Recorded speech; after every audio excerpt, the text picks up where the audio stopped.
Welcome back to Solentha Stories. Let's fuel your day with some intense passion and non-stop excitement. Grab your gear, we're moving into the story now. My fiancé's friends joked that he had a backup fiancé, waiting if I ever messed up. I smiled like it was no big deal. Then I walked over to the girl they meant, put the cheap $100 ring in her hand and said, "Go ahead. He's yours now." The whole room went silent and I finally felt in control. My fiancé's best friend called another woman his backup fiancée at our engagement party. In front of 20 people. In my apartment. While I was in the kitchen cutting cheese. "Come on, we all know it," Trevor slurred, swaying with his beer raised high. "If Grace ever messes up, Sienna's ready on the bench, right? Backup fiancé." The laughter was immediate. But uncomfortable. I stood there, frozen, waiting for Jacob to say something. Waiting for him to shut it down. Waiting for him to defend me, to tell Trevor he'd crossed a line, to prove that I wasn't just a placeholder until someone better came along. He laughed. My fiancé, the man who'd proposed to me 6 months ago with a $100 ring and called it ironic, stood there and laughed while his best friend announced to everyone that I was replaceable. Sienna, the childhood friend he'd always sworn was like a sister, sat on my couch smiling. Not embarrassed. Not horrified. Please. That smile told me everything I needed to know. So I made a decision. I pulled the engagement ring from my jacket pocket, walked through the silent crowd and handed it directly to her. "Tag in, sweetheart. He's all yours." But I'm getting ahead of myself. To understand how I got to that moment, how I ended up destroying my own engagement party in front of everyone Jacob cared about, you need to know who I was before that night. You need to know the life I thought I was building. My name is Grace Daniels. I'm 31 years old and until 3 nights ago, I thought I had everything figured out. I'm a graphic designer. Freelance, which means I work from home in pajamas more often than I'd admit in polite company, and my downtown loft doubles as my office. It's small but mine. Exposed brick walls, tall windows overlooking the city, just enough room for a bed, a workspace, and a vintage couch I found at an estate sale and convinced myself was charming instead of uncomfortable. I loved that space. Still do. It was fully mine. My name on the lease. My furniture. My rules. Jacob had moved in slowly about a year into our relationship. It started small. A toothbrush in the bathroom, some clothes in the closet. Then his laptop appeared on my desk. His shoes by the door. His entire life bleeding into mine until I couldn't remember what the loft looked like before him. We'd been together 3 years. Met at a mutual friend's barbecue on a sticky summer afternoon. He was standing by the grill, good-naturedly arguing with the host about proper charcoal technique. And when he laughed, it was the kind of laugh that made everyone around him want to join in. He seemed easy. Uncomplicated. Steady in a way the men I'd dated before never were. No games. No drama. Just Jacob with his easy smile and terrible dad jokes and his habit of resting his hand on the small of my back when we walked through crowded spaces. He worked as a sales manager for a tech startup. One of those jobs that sounds impressive at dinner parties but means unpredictable hours and commission-based pay that swung wildly from month to month. I didn't mind. My design work paid well enough. We weren't rich but we were comfortable. We had routines. Small traditions that felt like the foundation of something real. Sunday mornings meant the farmer's market. We'd walk there together, Jacob carrying the canvas bags while I picked out vegetables I'd inevitably forget to cook before they went bad. Then we'd come back to the loft, brew coffee, and sit on the balcony watching the city wake up beneath us. Those mornings felt solid. Like proof we were building something that mattered. My younger sister Maya lives 2 hours away with her husband Tom and their 4-year-old twin boys. She's one of those people who sees through everything, who asks the uncomfortable questions no one else wants to voice.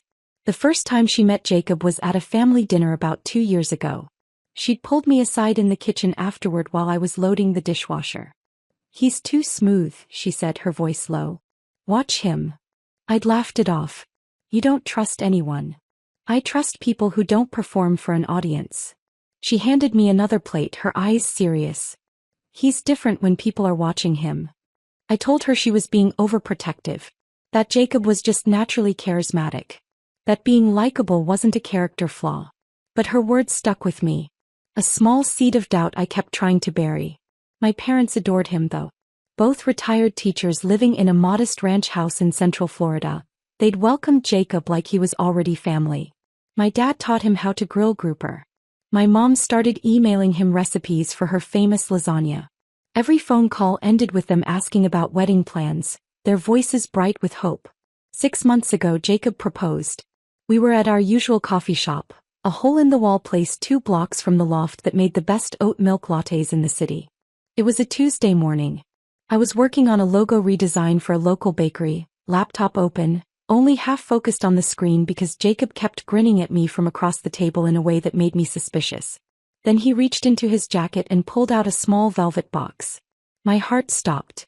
He slid it across the table and opened it. Inside was a ring. Hammered silver. Cubic zirconia stone. Obviously unmistakably cheap. It's ironic, he said, that grin widening. We're not those people who need a big diamond to prove anything. This is authentic. This is so us. I'd laughed. Actually laughed, charmed by the gesture, by the idea that we were somehow above materialism, that our love was built on something deeper than expensive jewelry. I said yes. He slipped the ring on my finger right there in the coffee shop and we took a selfie that I immediately posted with the caption, "He went to Jared." Just kidding. But I said yes anyway. The comments flooded in within minutes. Heart emojis. Congratulations. Friends saying it was sweet and authentic and perfect for us. But there were other reactions too. Quieter ones. My coworker Dana, a sharp-tongued woman in her 40s who'd survived 2 divorces and had seen everything, texted me an hour later. Cute ring. You good with it? I sent back a thumbs-up emoji. Of course I was good with it. It was ironic. It was us. But when I showed her the ring in person the next day at the office, she raised one perfectly arched eyebrow, said absolutely nothing and went back to her coffee. That silence said everything her words didn't. I felt doubt flicker then. Small. Barely there. But I shoved it down fast, told myself I was being shallow, that love wasn't measured by the size of a stone or the price on a receipt. Jacob was different. That's what I kept telling myself. He was real. Planning the engagement party became more complicated than I'd expected. Jacob wanted it casual. His friends. My loft. Beer, wine, nothing fancy. His mother Eleanor had other ideas.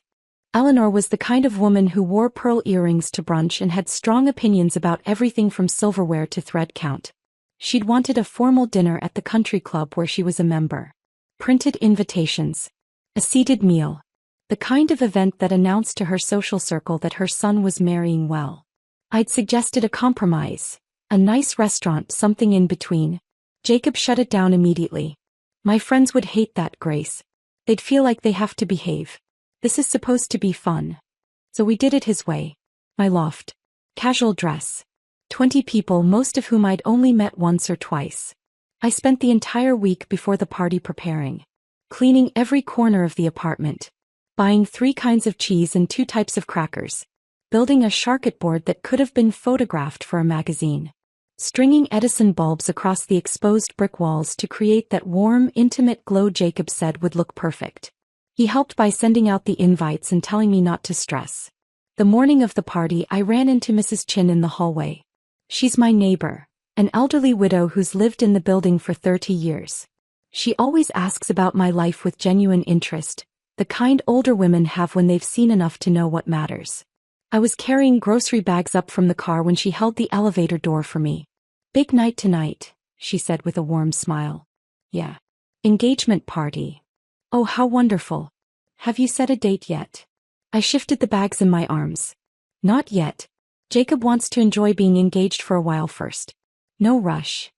Mrs. Chen's smile didn't fade, but something shifted in her eyes. He gave me a long, measured look. A man who sure doesn't need to wait, she said quietly. Then the elevator doors opened on her floor and she stepped out, leaving me alone with my groceries and a knot tightening in my chest. I tried to shake off her words. Told myself she was old-fashioned. That there was no right timeline for these things. That Jacob and I were fine. That evening I got ready carefully. I chose a simple navy dress. Nothing too formal, nothing that would make Jacob's college friends feel out of place.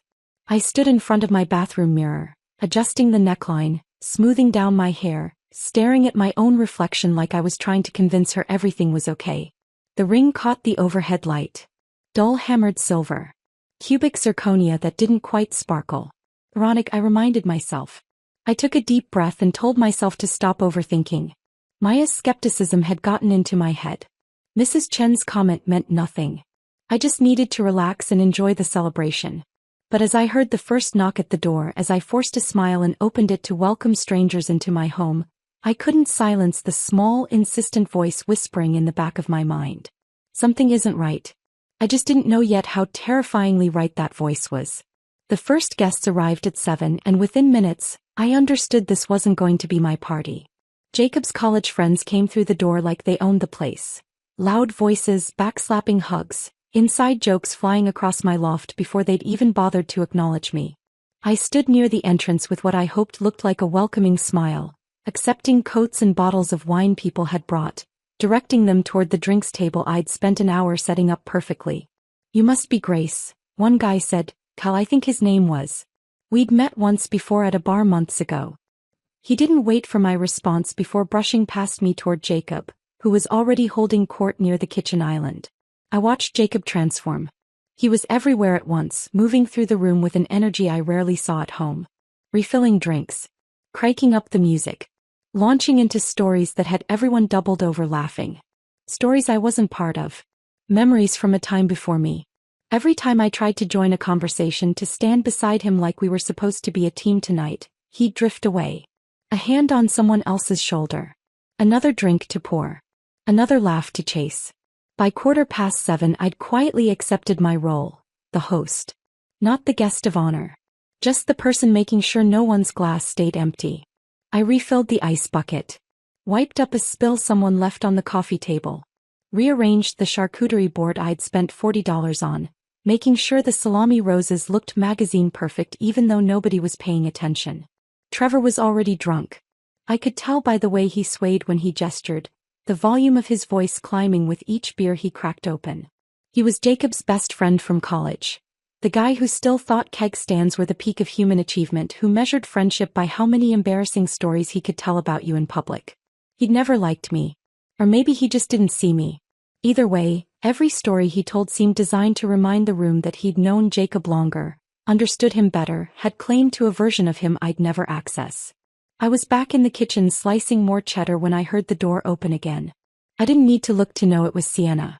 I could tell by the shift in Jacob's voice. The way it went softer. Warmer. Different. I glanced up from the cutting board. She stood in the doorway wearing a black wrap dress that looked like it belonged at a cocktail party downtown, not a casual loft gathering. Her hair fell in perfect waves. Her smile was confident, easy, like she'd been here 1,000 times before. Jacob crossed the room in 4 long strides. He pulled her into a hug that went on too long. His hand lingered on her lower back. He laughed, bright, effortless, and said something I couldn't hear that made him grin. I looked down at the cheese knife in my hand and focused on the motion. Thin slices. Even cuts. Breathe. Jealousy was unattractive. Jealousy was unfair. I was being paranoid. I repeated it like a mantra, but my hands wouldn't stop shaking. The kitchen suddenly felt too warm, too small. I could hear Sienna's voice blending with Jacob's, his friends greeting her like she was part of the inner circle. He probably was. She'd known them all longer than I had. When I finally carried the refilled board back to the living room, Sienna was sitting on my couch. Jacob sat beside her, his arm draped casually along the back cushions. Not touching her directly. But close. Too close. I set the board down on the coffee table and no one even glanced at it. The music got louder. Conversations grew more animated. I drifted through my own home like I was invisible, collecting empty bottles, smiling when someone thanked me, feeling lonelier than I'd ever felt surrounded by people. Then Trevor stood up. He was swaying, gripping his beer bottle like it was keeping him upright. Hey everybody," he shouted over the music. "I want to make a toast." A few people turned. The volume dropped slightly. My stomach tightened without knowing why. Jacob laughed from the couch. "Trevor, man, sit down." No, this is important." Trevor raised his bottle higher, grinning like he was about to deliver the performance of the night. To Jacob and Grace. A couple of people lifted their drinks. I felt heat crawl up my neck, unsure whether to smile or disappear into the kitchen. "Two people who prove," Trevor continued, his words slurring slightly, "that love can survive anything. Even Jacob's backup plan. Nervous laughter rippled through the room. I went completely still. The cheese knife was still in my hand, forgotten. Trevor turned toward Sienna, pointing at her with his bottle, his grin widening. Come on, we all know it. If Grace ever bails, Sienna's been waiting in the wings since high school, right? He raised his drink higher, his voice booming now. Backup fiancé. Always ready. The laughter came louder this time. Sharper. Someone whistled. Someone else clapped. And Sienna didn't look horrified. She didn't object. She smiled. It was small. Almost shy. But unmistakably pleased. Like she'd been waiting years for someone to finally say it out loud. I looked at Jacob. He wasn't looking at me. He was looking at her. And his face. His face did something I'd tried to convince myself I'd imagined 100 times before. Softened. The same way it used to soften in the early days when he looked at me before everything became routine and comfortable and taken for granted. A tenderness I hadn't seen directed at me in months. Then he laughed. It wasn't a shut-it-down laugh. It wasn't an uncomfortable, this has gone too far laugh. It was just a laugh. Like it was funny. Like Trevor's joke was harmless. Like I didn't matter enough to defend. The room kept moving around me. People went back to their conversations. The music swelled again. Someone grabbed another beer from the cooler. But I felt like I'd gone underwater. Sound muffled. Vision tunneled. My chest went tight. I set the cheese knife down on the counter very carefully, like if I moved too fast I might shatter. Then I walked. Slowly. Deliberately. Through the crowd. Conversations stuttered as I passed. People noticed. Eyes tracked my movement. I could feel the shift in the room, the sudden awareness that something was happening. I reached into my jacket pocket, the one draped over the chair by the door, and pulled out the small velvet box. The one I'd been carrying all night. The one I'd planned to show off later with a laugh, making a joke about how perfectly us it was. I held it in my palm, feeling the weight. $100. Cubic zirconia. Hammered silver. The cheapest engagement ring any woman I knew had ever received. And about to become the most expensive thing I'd ever owned, because it was going to cost me a relationship, a future, an entire imagined life. I walked straight to Sienna. She looked up. Her smile faded. Her eyes went wide. I opened the box. The ring caught the Edison bulb light, glinting dully. Go ahead, I said. My voice was steady. Come. Terrifyingly even. He's yours now. I placed the box directly in her hand. The room went completely silent. Not awkward silence. True silence. The kind where you can hear your own heartbeat. Sienna stared at the ring, her face cycling through shock, confusion, dawning horror. Grace, I didn't. You didn't what? I interrupted softly. Didn't mean it. Didn't know. I smiled and I could feel how sharp it was. Or didn't think I'd actually hear it? Jacob shoved through the crowd, his face going red. Grace, what the hell are you doing? I turned to him slowly. Ending the audition. His jaw dropped. It was a joke. Was it? I looked around the room at all the faces staring back. Because everyone here seemed to think it was pretty funny. Even you. You're overreacting. No, I said, and my voice dropped to something cold and final. I'm done reacting. I walked to the door and opened it wide. Party's over, I said. Everyone out. Nobody moved. Trevor muttered something. Come on, she's just out, I repeated louder. They started shuffling toward the exit. Some looked apologetic. Some looked annoyed. Most just looked uncomfortable, eager to escape whatever mess this had become. Sienna stood frozen, still clutching the ring box like it might explode in her hands. Keep it, I said when she tried to give it back. Apparently you've been waiting long enough. Jacob grabbed my arm as the last person squeezed through the doorway. You just humiliated me in front of everyone. I yanked free. Funny. That's exactly how I felt when your best friend called another woman your backup fiancé and you laughed. It wasn't like that. Then what was it like, Jacob? My voice cracked for the first time. Because from where I stood, it looked like everyone in that room knew something I was too stupid to see. He stared at me, mouth opening and closing, searching for words that wouldn't come. I stepped back and closed the door in his face. The lock clicked. The silence that followed pressed against my skin like a physical weight. I stood there back against the door looking at the wreckage. Half-empty glasses on every surface. Abandoned napkins. The charcuterie board barely touched. Edison bulbs still twinkling, mocking me with their warmth. I walked slowly to the coffee table. The ring box sat there. Sienna must have dropped it before she ran. I picked it up and opened it. Stared at the dull silver circle inside. After a long moment, I whispered to the empty room. Best $100 I ever spent. The pounding started less than 10 minutes after I locked the door. Grace, open up. We need to talk about this. Jacob's voice came through the wood, thick with alcohol and desperation. I could hear the slur in his words, the edge of panic underneath the anger. I stayed where I was, standing in the middle of my loft, surrounded by half-empty wine glasses and abandoned plates. Grace. Louder this time. More insistent. Then other voices joined in. Trevor. Kyle. Maybe two others I couldn't identify. Come on, Grace, you're being crazy. He didn't do anything wrong. It was just a joke. Their voices overlapped, building into a chorus of indignation, all of them convinced I was the problem. That I'd overreacted. That I'd ruined a perfectly good night over nothing. I walked to the couch, sat down and pulled out my phone. I scrolled through my podcast app until I found exactly what I was looking for. A financial independence podcast I'd been meaning to listen to. Episode title, Building Wealth Through Autonomy. The irony wasn't lost on me. I put in my earbuds, pressed play, and let a calm woman's voice talk about investment strategies and emergency funds while Jacob and his friends shouted on the other side of my door. There was something strangely powerful about it. About refusing to engage. About letting them exhaust themselves against my silence while I sat there learning about index funds and retirement planning. They kept at it for maybe 20 minutes. Pounding. Shouting. Demanding I be reasonable. Then I heard Trevor's voice louder than the rest. Dude, I think she's calling the cops. I wasn't. But the threat was enough. The hallway went quiet. I heard shuffling. Muttered cursing. The sound of the elevator doors opening and closing. Then nothing.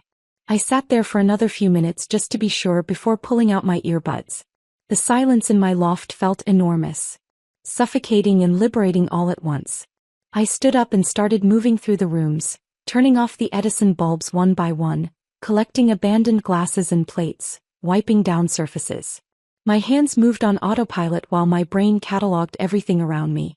The vintage record player in the corner. His. The throw blanket on the couch. Mine. The coffee table books about architecture. His. The framed print above the desk. Mine. 3 years of a shared life and I was already dividing it into 2 separate columns. His. My. What stays? What goes? I didn't sleep that night. Just lay in bed staring at the ceiling, my phone face down on the nightstand, feeling the weight of what I'd done settling over me like a heavy blanket. I woke up to 73 notifications. The number glowed on my screen when I finally picked up my phone at 7 a.m., squinting against the morning light coming through the windows. Texts. Missed calls. Voicemails. All of them from the same rotating cast of people. I made coffee first. Strong black, the kind that burns going down. Then I sat on the couch and started reading. Jacob's messages came in waves, the tone shifting with each one. I can't believe you did that. You humiliated me in front of everyone. It was a joke, Grace. You have serious trust issues. Then the guilt-tripping started. You're throwing away 4 years over nothing. I thought you were better than this. Everyone thinks you're unstable. And finally, the manipulation. I'm staying at Trevor's. Hope you're happy. My mom's devastated. She can't believe you'd do this to our family. I scrolled through them all, watching the pattern repeat. Anger. Guilt. Manipulation. Anger again. There were messages from his friends too. Trevor predictably telling me I'd overreacted. Kyle saying I owed Jacob an apology. Someone named Derek I barely remembered meeting calling me dramatic. Then there was Sienna. Grace, I'm so sorry. I didn't mean for any of this to happen. Please call me. I stared at that one for a long time. She didn't mean for it to happen. As if she'd had no control over smiling when Trevor made his backup fiancé joke. As if she'd had no choice but to sit there looking pleased while my relationship imploded. I deleted it without responding. The worst message though came from Eleanor. Jacob's mother had always been polite to me in that particular way wealthy women are when they're barely tolerating your presence. Tight smiles.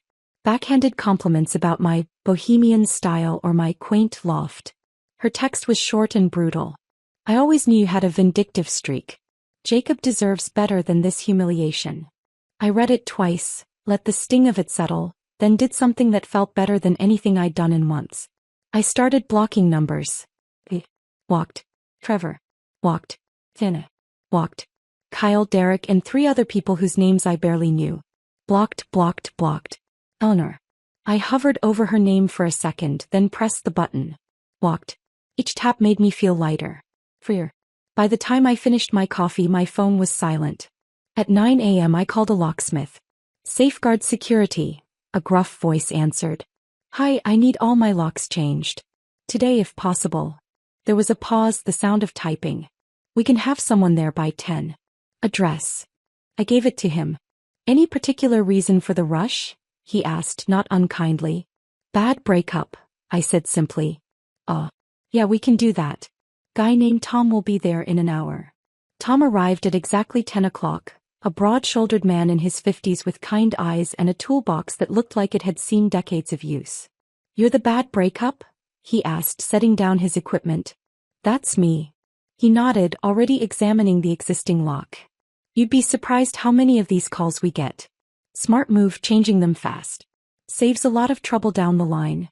I watched him work, the methodical way he removed the old hardware, installed the new deadbolt, tested it multiple times to make sure it was secure. This one's high security, he said, showing me the mechanism. Costs a little extra, but it's worth it. Can't be picked easy, can't be bumped. Somebody wants in, they're gonna need your key or a battering ram. Perfect, I said. When he handed me the new keys, I felt something shift. Something final. This was my space now. Fully, completely mine. After Tom left, I stood in the middle of my loft and looked around. It didn't look like home anymore. It looked like a crime scene. Evidence of a life I'd believed in scattered across every surface. I grabbed a stack of boxes from the storage closet and got to work. Clothes first. I pulled everything of Jacob's out of the closet, off the hangers, out of the dresser drawers. T-shirts that still smelled like his cologne. Jeans I'd washed 100 times. The blazer he wore to job interviews. Into the box. Label it, clothes. Toiletries next. His razor, shaving cream, the expensive face wash he'd insisted was worth the price. All of it went into another box. Then the harder stuff. The weighted blanket he'd bought after reading some article about better sleep. The vintage record player he'd found at a flea market and promised to restore but never did. The collection of craft beer bottle caps he'd been saving for some vague future project. Box after box, I packed away 3 years of shared life. I labeled them with a brutal honesty that felt good in a dark way. Electronics. Delusions. Miscellaneous lies. I found the framed photo from last Christmas when I was going through the bookshelf. Both of us at my parents' house in Florida, their palm tree decorated with lights in the background, Jacob's arm around me, both of us smiling like we meant it. I stared at that photo for a long time, remembering that trip. How my parents had loved him. How happy I'd thought we were.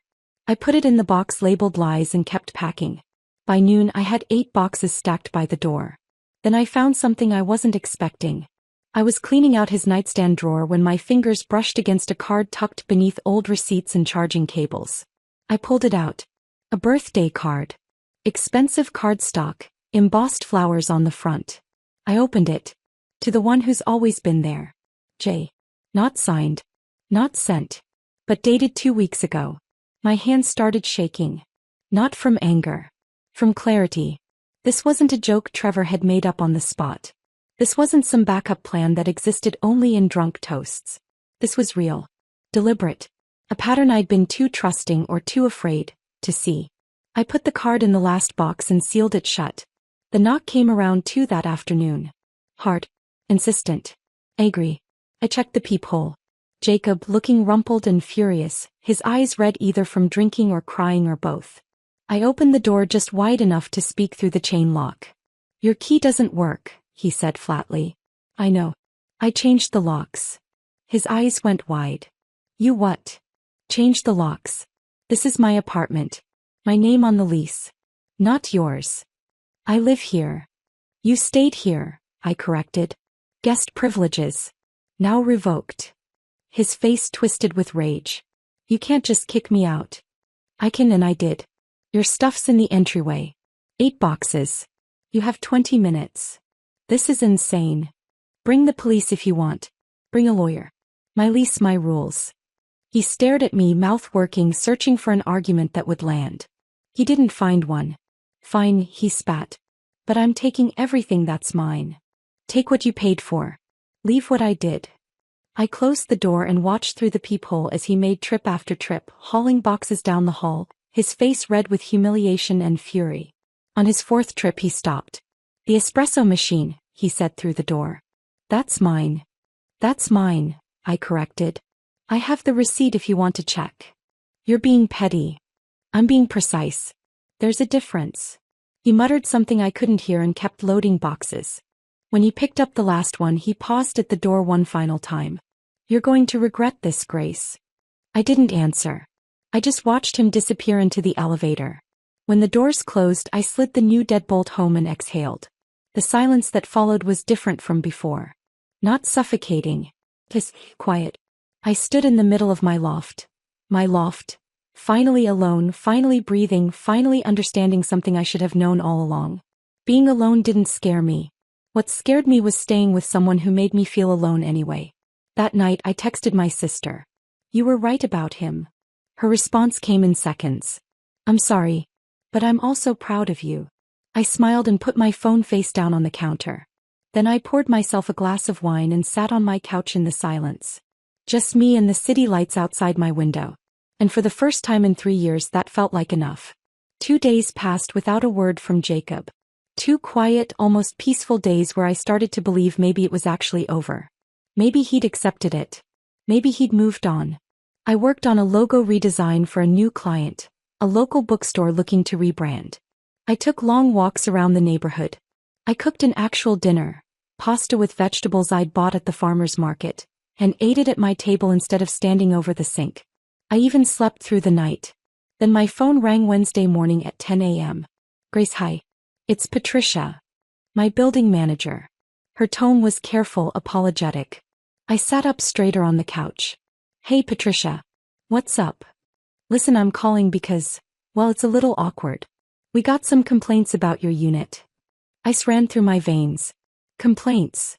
Yeah. Anonymous ones, which is weird. 2 of them, actually. One about domestic disturbances, screaming, fighting, that kind of thing. Another about strange chemical smells coming from your vents. I closed my eyes. Anonymous. Yeah. Honestly, Grace, I don't believe either of them. You've been here 3 years, never a single issue. But corporate's requiring me to follow up. They're asking for a wellness check, and if we get another complaint, they'll consider it a community safety violation. The words landed like stones in my stomach. It's Jacob, I said flatly. It has to be. Patricia sighed. I figured.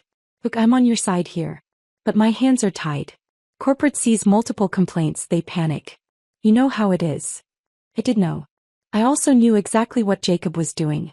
He couldn't control me anymore, so he was trying to control my home. My stability. My sense of safety. I understand, I said, my voice steadier than I felt. I'll handle it. I'm sorry, Grace. Really. After we hung up, I sat very still on my couch, staring at the coffee table, my phone still in my hand. This wasn't heartbreak. This wasn't a man struggling to let go. This was retaliation. Calculated and deliberate. He was trying to make me homeless. Trying to punish me for having the nerve to walk away. I sat there for maybe 20 minutes, feeling the weight of it, the unfairness, the sheer vindictiveness. Then I called Dana. We met at our usual cafe, a corner spot 3 blocks from my loft with mismatched furniture and the best iced coffee in the neighborhood. Dana was already there when I arrived, sitting at our regular table by the window. She took one look at my face and stood up. What happened? I told her everything. The anonymous complaints. The wellness check. The threat of a safety violation. Her expression went from concerned to furious in about 3 seconds. He's trying to make you homeless, she said, her voice low and sharp. That's not heartbreak, Grace. That's abuse. The word hit me harder than I expected. Abuse. I'd never thought of it that way. Jacob had never hit me, never screamed at me, never done any of the obvious things you see in movies. But this This calculated campaign to destabilize me, to take away my home, my peace, my sense of safety? Dana was right. She pulled out her phone, fingers moving fast across the screen. I'm texting you someone's number. Vanessa Hartley.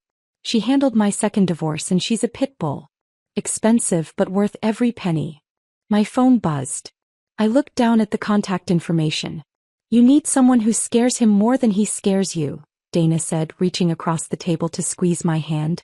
And Grace. You don't owe him kindness. You don't owe him the benefit of the doubt. You owe yourself protection. Something in me shifted when she said that. I'd spent the last 2 days second-guessing myself. Wondering if I'd overreacted at the party.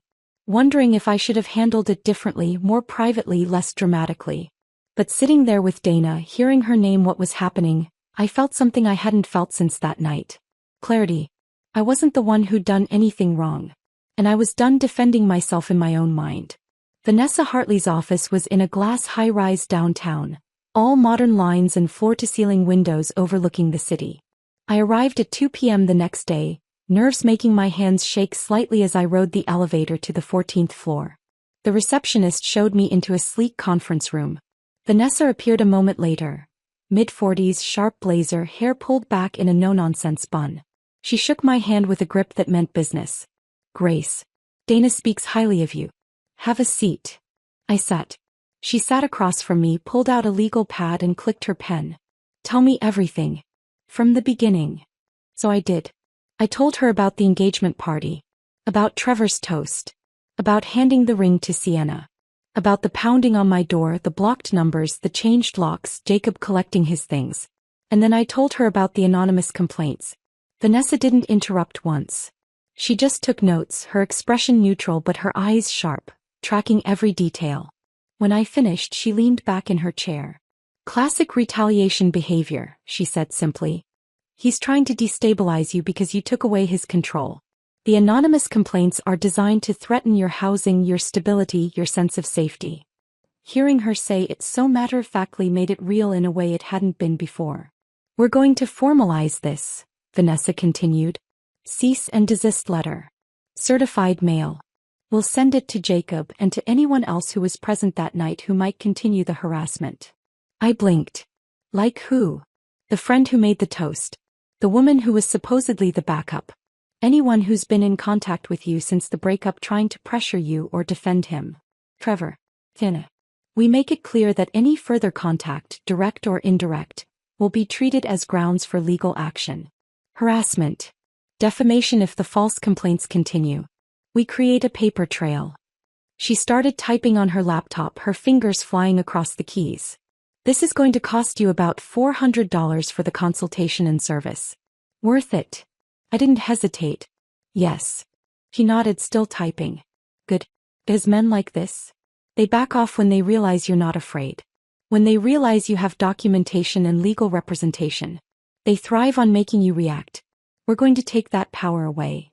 She printed out the letter 20 minutes later and read portions of it aloud. The language was precise. Terrifying even. It detailed the false police report Jacob had essentially filed by bringing officers to my door. It named the anonymous complaints as harassment. It warned that any further contact, direct or indirect, would be documented and treated as evidence in potential civil litigation. We'll send copies to Jacob, Trevor, and Sienna, Vanessa said. All certified mail requiring signatures. They'll know you're serious. I signed the authorization forms. Wrote a check for $400. As I handed it over, Vanessa gave me a look that was half empathy, half admiration. You're doing the right thing, she said. A lot of people in your position just try to wait it out, hope it stops. But hope isn't a strategy. Documentation is. When I got home, I sat down at my laptop and drafted an email to Patricia and building management. Kept it clean. Professional. Factual. I summarized the situation. My ex-partner, removed from the residence after the relationship ended, was now filing false anonymous complaints in retaliation. I attached a copy of the cease and desist letter. I made it clear that I took these false reports seriously, that I had legal representation, and that any further complaints should be immediately forwarded to me and my attorney. I copied building management's corporate office. Then I read it over 3 times, making sure every word was right. and I hit send.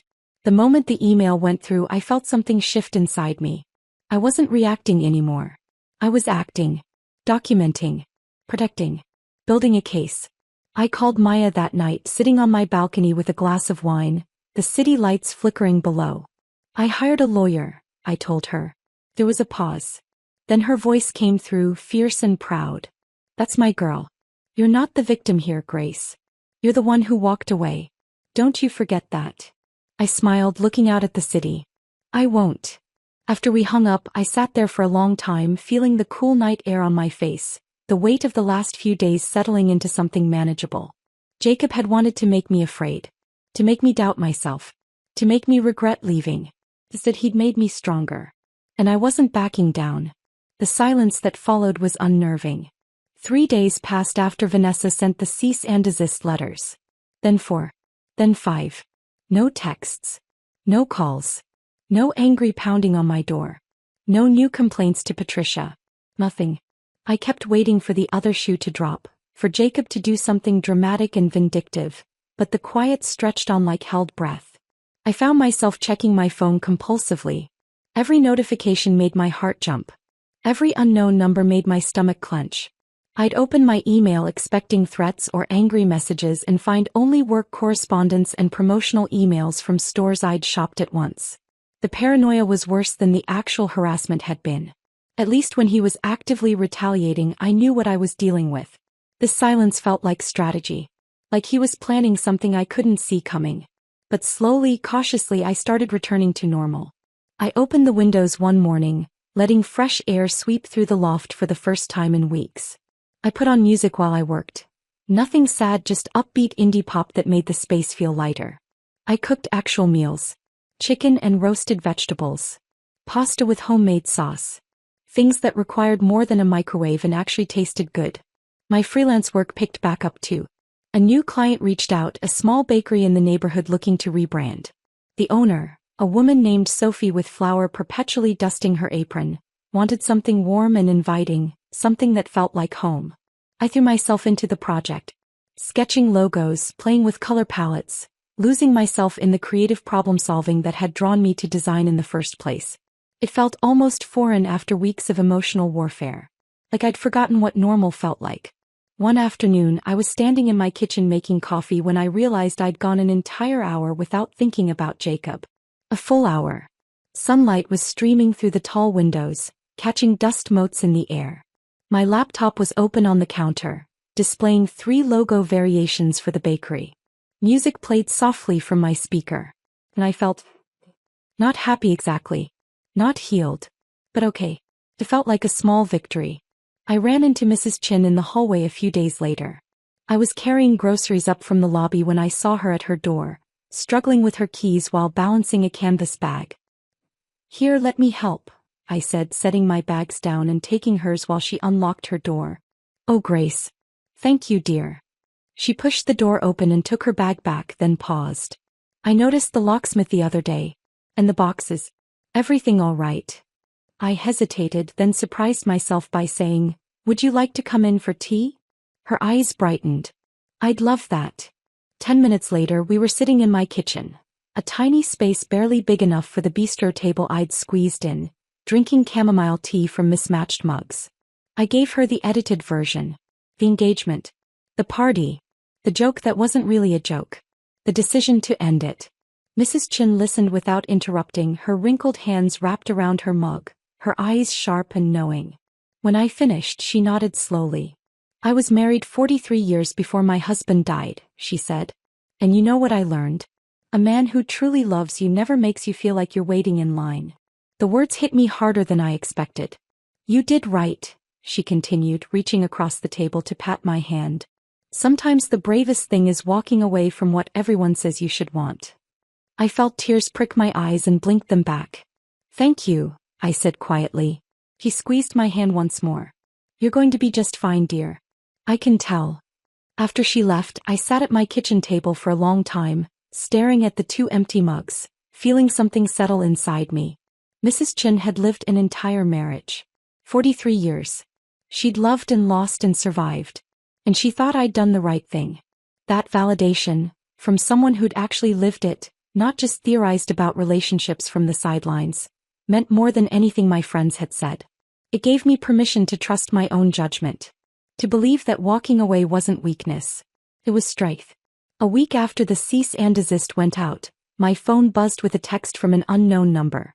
My stomach clenched automatically. I stared at the notification on my screen, debating whether to open it or just delete it. Curiosity won. Hey, it's Sienna. I sat up straighter on the couch, my jaw tightening. The message continued. I'm out. He's crazy. He wanted me to call your landlord again. Say I saw drugs in your apartment. I'm done being part of this. I'm sorry for everything. I read it 3 times, feeling rage build with each pass. He was out. He was done being part of this. Like she'd been an unwilling participant. Like she hadn't smiled at Trevor's backup fiancé joke. Like she hadn't been texting Jacob at midnight for months. Like she hadn't been waiting in the wings just like Trevor said. And now she wanted me to know she'd almost filed another false report but decided not to, and somehow that made her a good person? He was sorry for everything. Everything. As if a text message could undo the humiliation, the betrayal, the months of gaslighting myself into believing I was paranoid for noticing what everyone apparently already knew. I stared at the message, my hands shaking slightly, imagining all the things I could say. I could tell her exactly what I thought of her apology. I could ask her how long she'd been waiting for Jacob to be single. I could point out that being done being part of this only happened after she got a legal letter, not after any actual moral epiphany. But as I sat there, thumb hovering over the keyboard, I realized something. Sienna's guilt wasn't my problem to manage. Her conscience wasn't my responsibility. I didn't owe her forgiveness or understanding or even acknowledgement. The conversation was over. I took a screenshot of the message, evidence just in case, and archived it in a folder labeled legal. Then I deleted the text without replying. It felt better than anything I could have said. The next morning my phone rang. Unknown number again. I almost didn't answer, but something made me pick up. Hello. Grace? It's Richard. Jacob's father. Of course it was. I sat down slowly on my couch, my free hand gripping the armrest. Mr. Caldwell, I said evenly. What can I do for you? His voice was smooth, practiced. The tone of a man used to negotiating, to getting his way through charm rather than force. I know things ended badly between you and Jacob. I'm not calling to get involved in all that. But he mentioned you still have his espresso machine. The one he uses every morning. He's been having terrible back pain without it, and I thought maybe we could work something out. I almost laughed. The espresso machine. Not an apology for his son's behavior. Not concern about the harassment. Just a request to return a possession Jacob claimed to need. The espresso machine I bought, I said calmly, with my credit card. The one Jacob promised to reimburse me for but never did. Silence on the other end. I continued, my voice steady. It cost $350. I'd be happy to leave it in the hallway for him the moment I receive payment. $350? Richard's voice had an edge now. For a used machine? For my machine, I corrected. That he wants back. Another long pause. I could practically hear him calculating, deciding if this was worth the fight. Fine, he said finally. I'll Venmo you. That works. I gave him my Venmo handle and hung up. 2 minutes later my phone pinged. Richard Caldwell paid you $350. For espresso machine. I pulled the machine from the cabinet where I'd stored it, carried it to the hallway and set it down outside my door. Then I went back inside, sent Richard a text, it's in the hallway, and locked my door. I stood at my peephole waiting. 20 minutes later the elevator doors opened. Jacob stepped out, moving stiffly, his face carefully neutral. He picked up the machine without looking at my door, without pausing, without any acknowledgement that I might be watching. He got back in the elevator. The doors closed. And he was gone. I stepped back from the peephole and smiled. He'd finally paid me $350 to make me disappear from his life. And I'd never been happier to be bought out. I walked to my couch, sat down and looked around my loft. Quiet. Clean. For the first time in weeks I felt something close to peace. The weeks that followed were quiet in a way I hadn't experienced in years. No late-night texts asking where I was. No passive-aggressive comments about how I spent my time. No feeling like I needed to justify watching a show Jacob thought was stupid or ordering food he claimed was too spicy. I slept diagonally across the bed, limbs sprawled in every direction, taking up all the space I wanted. I watched 3 seasons of a British baking show Jacob had always rolled his eyes at, eating ice cream straight from the container at midnight. I ordered Thai food with extra chili and ate it on my couch without anyone complaining about the smell. Small pleasures. Tiny freedoms. They added up to something that felt like peace. My work picked up too. The bakery branding project led to a referral, which led to another client, which led to the email that changed everything professionally. A local nonprofit called Hope and Harvest, focused on urban community gardens, reached out asking if I'd be interested in a full rebrand. Logo, website, promotional materials. A 6-month contract with the possibility of ongoing work. I met with their creative director, a woman named Lisa with silver streaks in her hair and paint-stained hands who ran the organization like a loving dictatorship. She'd gone through my portfolio carefully, asking questions about my process, my inspiration, why I'd made certain design choices. At the end of the meeting, she'd leaned back in her chair and smiled. "You have a distinctive eye for authentic storytelling," she said. "Most designers try too hard to be clever. You just tell the truth. That's rare." I signed the contract 2 days later.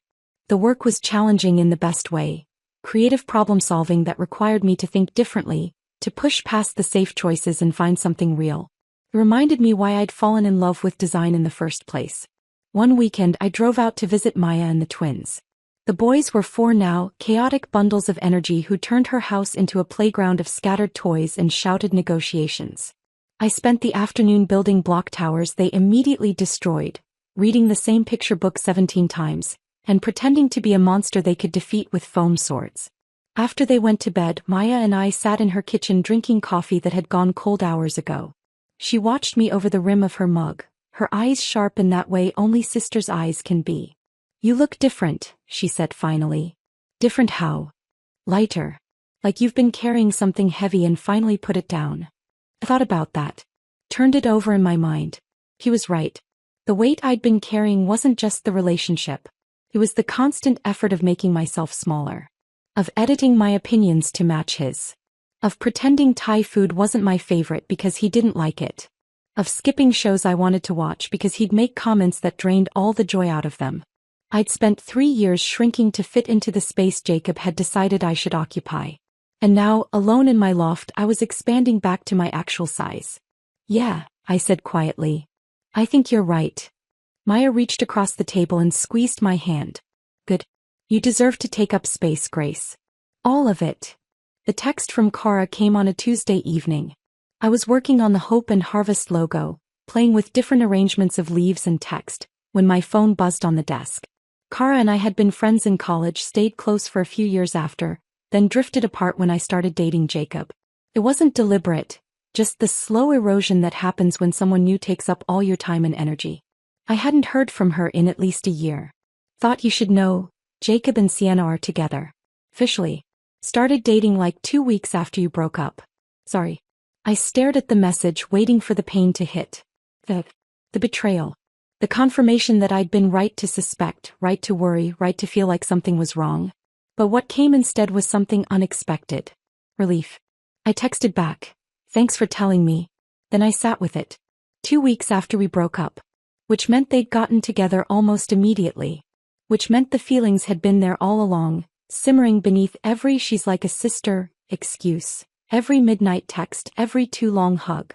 Which meant every time Jacob had dismissed my concerns, told me I was being paranoid, made me feel crazy for noticing, he'd been lying.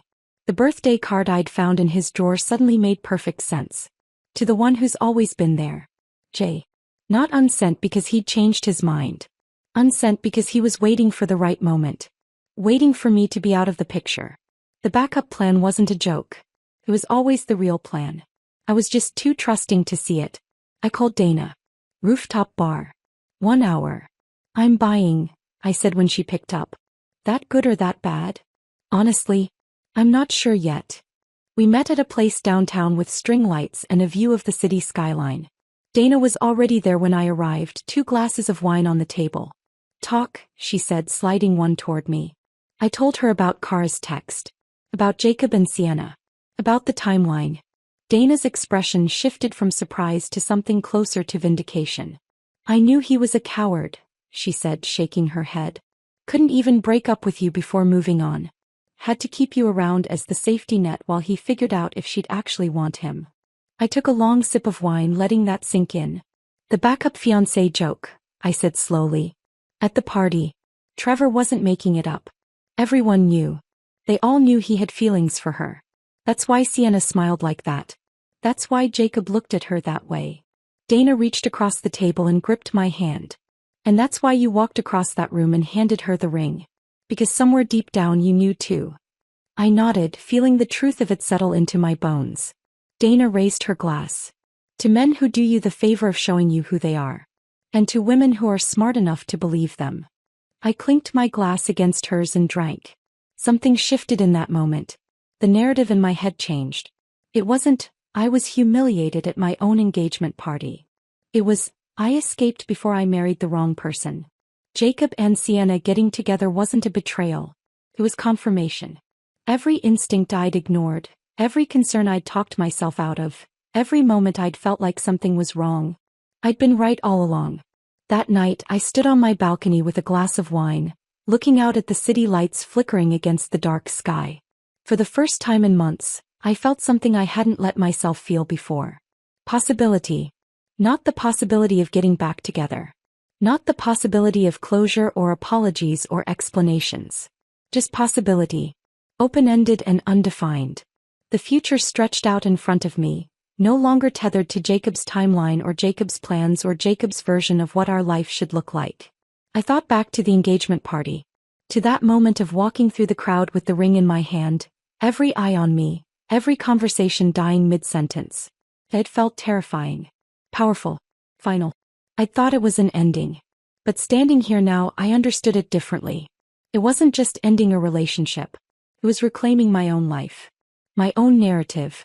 My own right to be more than someone's backup plan. I finished my wine and went back inside. That's when I saw it. The velvet box sitting on my bookshelf where it had been for weeks. Sienna must have dropped it in her panic to leave, and I'd never bothered to throw it away. I picked it up and opened it. The ring caught the amber glow of the streetlights outside, glinting weakly. $100. Cubic zirconia. Hammered silver. Ironic, Jacob had called it. I turned it over in my fingers, feeling the weight of everything it represented. Then I grabbed my jacket and walked downstairs.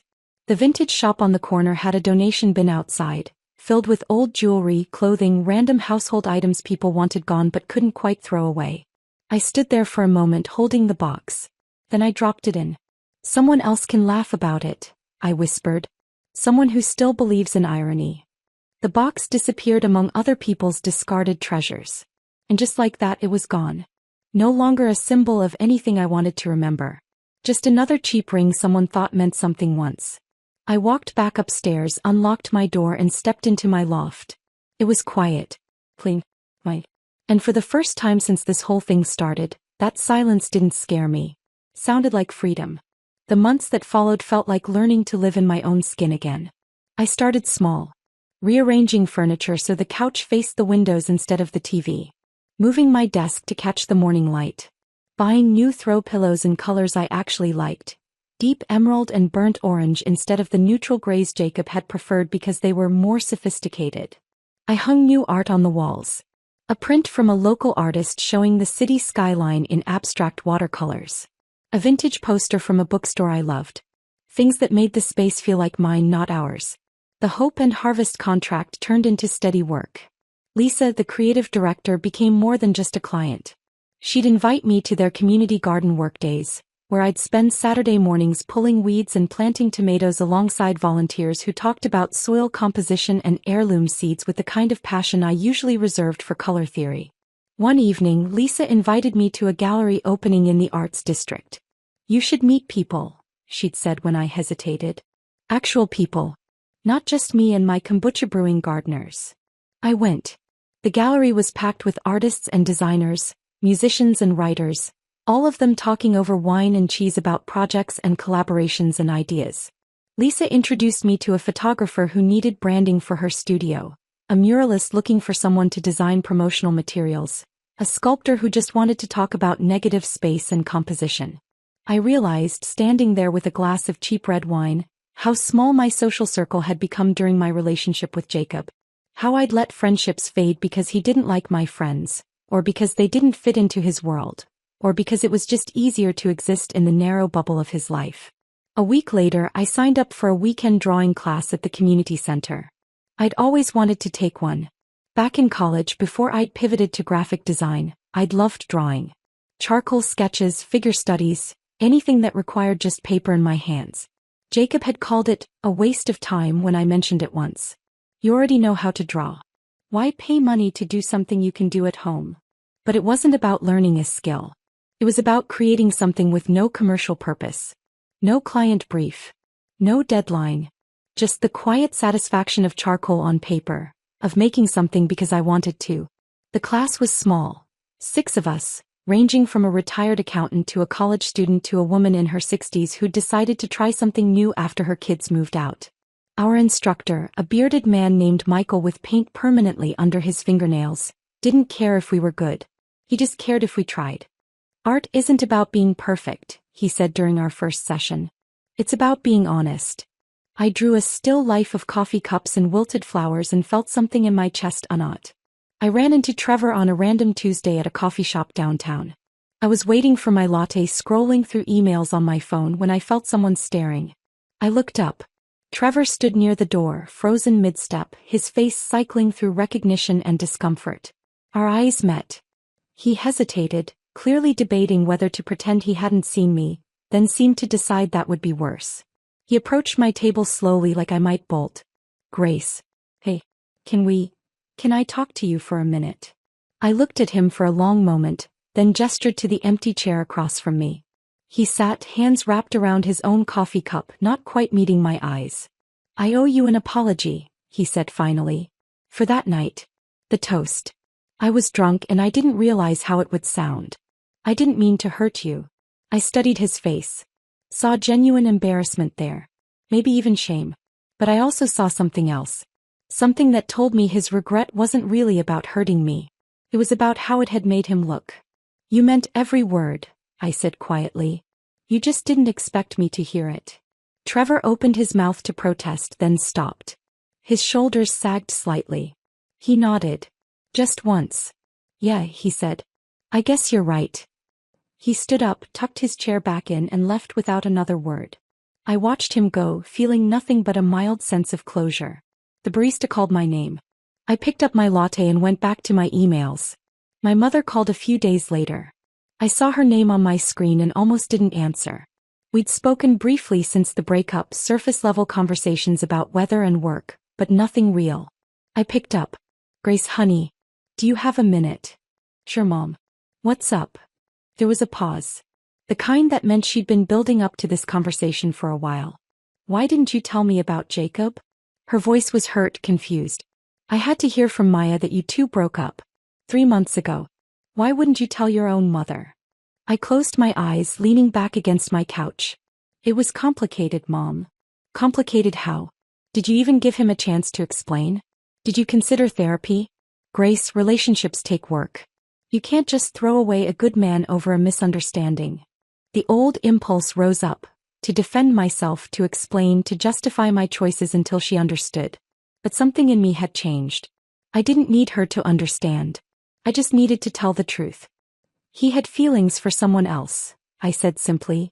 I wasn't going to wait around to be his second choice. Silence. Long and heavy. Then a sigh.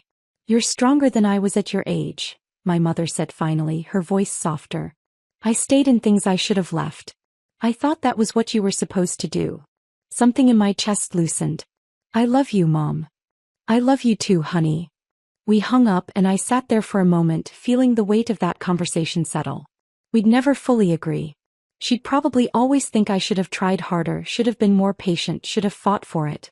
But for the first time I was okay with that distance. Her choices weren't mine to carry. I saw them together on a Saturday morning at the farmer's market. I'd gone early the way I always did, basket in hand, mentally planning what vegetables I'd actually cook this week. I was browsing the heirloom tomatoes when I saw them across the aisle. Jacob and Sienna. Together. My heart kicked up, automatic and unwelcome. My first instinct was to turn around, to leave, to avoid the awkwardness. But then something stubborn in me said no. This was my market. My Saturday tradition. I wasn't going to alter my path for them. I kept walking. They were at the flower stall, Sienna holding a bouquet of sunflowers while Jacob stood beside her, his hand resting on the small of her back. The same way it used to rest on mine. I waited for the pain to hit. The jealousy. The betrayal. Instead, I felt only a mild curiosity. I wondered how long it would last. Whether she'd eventually notice the same things I had. The way he dismissed her opinions, the way he made everything about him, the way he needed to be the center of every room. Sienna saw me first. Her eyes went wide. Panic flickered across her face.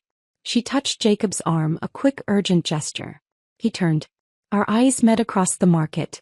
It was strange. Like seeing someone I used to know in a dream. Recognition without connection.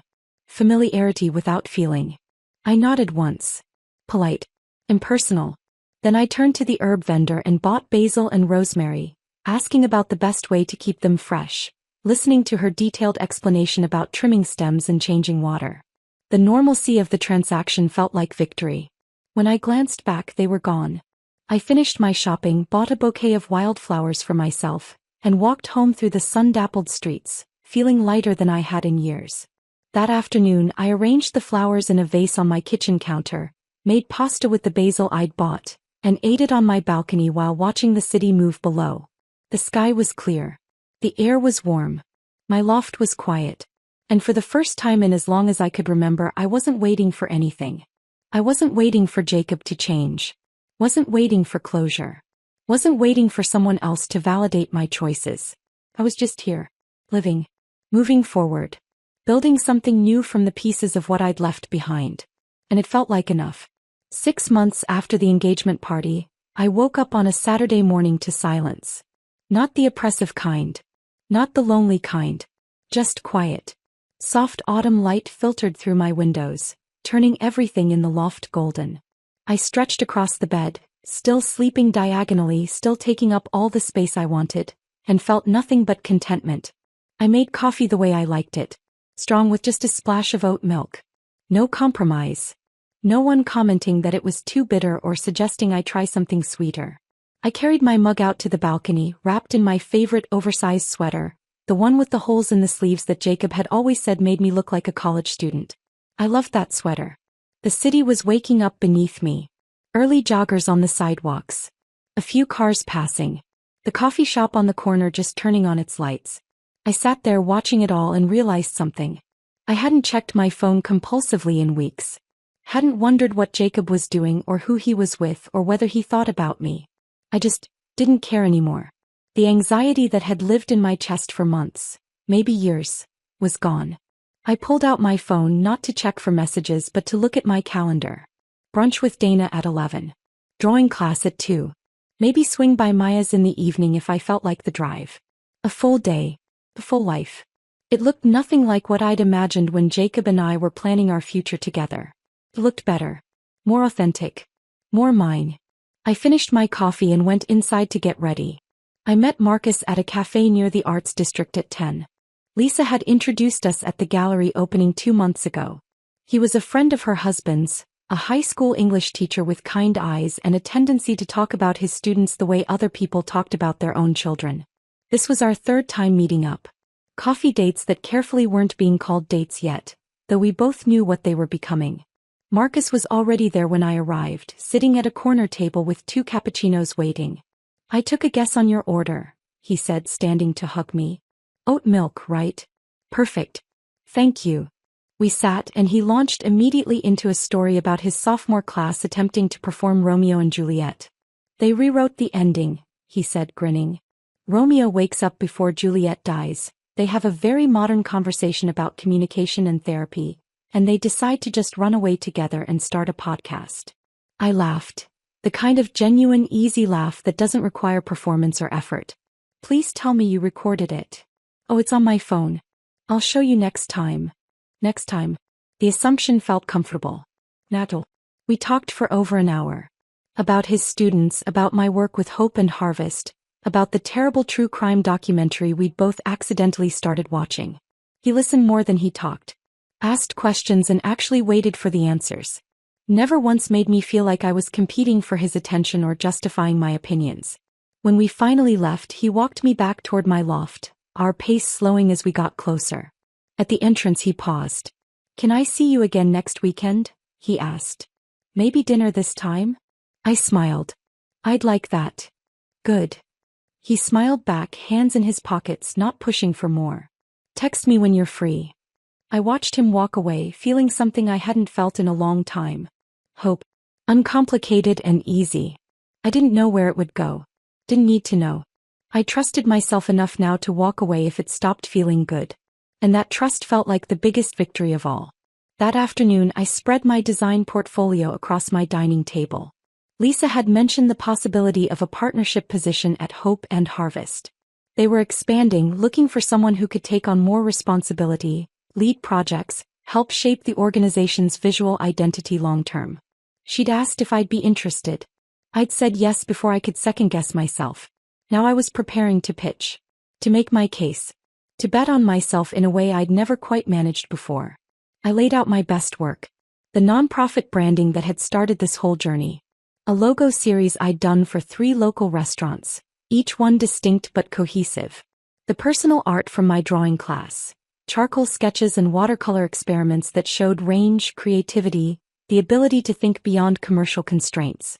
Looking at it all together, I felt something unexpected. Pride. This was good work. Work that was distinctly mine. Unburdened by anyone else's opinions about what I should prioritize or how I should present myself. I'd found my voice. And it didn't try to please everyone. Lisa had said that was rare. I was starting to believe her. The partnership might not happen. I might pitch and face rejection. Might have to try again somewhere else or keep freelancing or pivot entirely. But I'd survive it. I'd already survived worse. I'd survived a relationship that made me small. A public humiliation that could have broken me. Harassment designed to destabilize my entire life. And I'd come out the other side stronger. I closed my portfolio feeling ready. Whatever came next, I could handle it. That evening, I stood on my balcony as the sun began to set. The city lights were just starting to shimmer against the darkening sky. I held a glass of wine in one hand, the cool evening air brushing against my face. And everything was quiet. No pounding on my door. No angry texts lighting up my phone. No voice in my head telling me I'd overreacted, that I'd made a mistake, that I should have handled it differently. Just silence. The kind of silence that used to terrify me. For years I'd been afraid of being alone. Afraid that if I didn't have someone, anyone, I'd be incomplete somehow. Less than. That fear had kept me in a relationship where I was lonely anyway. Where I spent 3 years shrinking myself to fit into someone else's idea of who I should be. But standing here now, I understood something I hadn't before. Silence isn't emptiness. It's space. Possibility. The room to hear your own thoughts without static. To make decisions without needing someone else's permission. To exist fully as yourself without apologizing for taking up space. I thought briefly about the engagement party. That moment of walking through the crowd with the ring in my hand, every eye on me, every conversation dying as I moved. It felt like an ending. But it was actually a beginning. The beginning of learning to trust myself. To believe my own instincts. To understand that walking away isn't weakness, it's strength. A few drops of rain began to fall, soft and steady, pattering against the balcony railing. I tilted my face up, feeling the cool water on my skin. "This is what freedom sounds like," I whispered to the empty air. The rain picked up, turning the city below into a shimmering watercolor. I finished my wine, watching the lights blur and soften, feeling more at peace than I'd felt in years. Then I went back inside, closing the balcony door behind me. I looked around my loft. My space. My rules. My life. The furniture I'd chosen. The art I'd hung. The silence I'd learned to love. For the first time in as long as I could remember, I felt completely at home. Not because I had everything figured out. Not because the future was certain. But because I'd learned to trust myself enough to figure it out as I went. I set my wine glass in the sink, turned off the lights, and climbed into bed. Outside, the rain continued to fall. Inside, everything was quiet. And that quiet, it didn't sound like loneliness anymore. It sounded like peace.